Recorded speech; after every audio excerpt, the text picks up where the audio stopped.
Most people don't realize this, but the United States invaded Canada not once, but 5 times.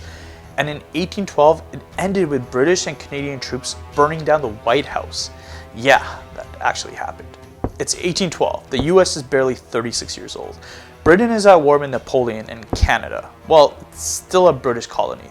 The Americans see an opportunity. Let's invade Canada while Britain is distracted and expand our territory. The plan, well, that was simple, but the reality, this thing was a total disaster. Geography and brutal Canadian winters became the first major problem. The US forces weren't prepared for the terrain, and supply chains were stretched thin. But the biggest surprise, Canada actually fought back. Not only did British and Canadian forces hold the line, but indigenous warriors led by the legendary Tecumseh launched counterattacks that sent US troops scrambling. And then came the ultimate humiliation. Britain and Canada took the war to Washington, D.C. In 1814, British and Canadian troops stormed Washington. The US president at the time, James Madison, literally fled the city. First Lady Dolly Madison barely escaped, saving a famous portrait of George Washington. And then they burned the White House to the ground. The Capitol building also torched. The attack was so bad, the White House had to be completely rebuilt from the inside out. Look, let's be real, if the US invaded Canada today, it wouldn't even be a fight. The US has the strongest military in the world, spending over $800 billion a year. That's nearly 50 times more than Canada's defense budget. The US has 13,000 aircraft, 6,000 tanks, and about 11 aircraft carriers. Canada, about 200 tanks, no aircraft carriers, and fewer than 100 combat aircrafts. So yeah, it wouldn't be 1812 all over again, it would probably be over in hours.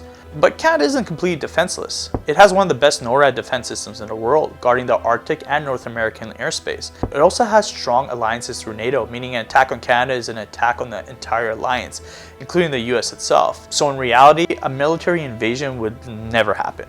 So here's the thing, war isn't fought with muskets anymore, it's fought with money. And that's exactly what Trump is doing right now. Instead of sending troops, Trump is turning to economic warfare, targeting Canada's biggest industries from oil to agriculture.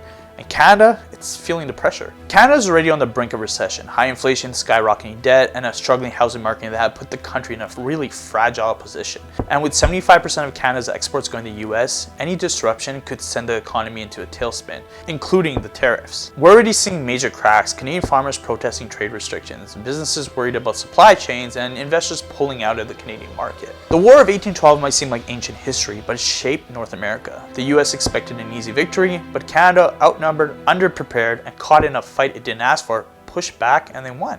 It's just a reminder that size doesn't always guarantee success. Sometimes the underdog plays the long game and walks away with the win. And for the US, the scars of 1812 are still there.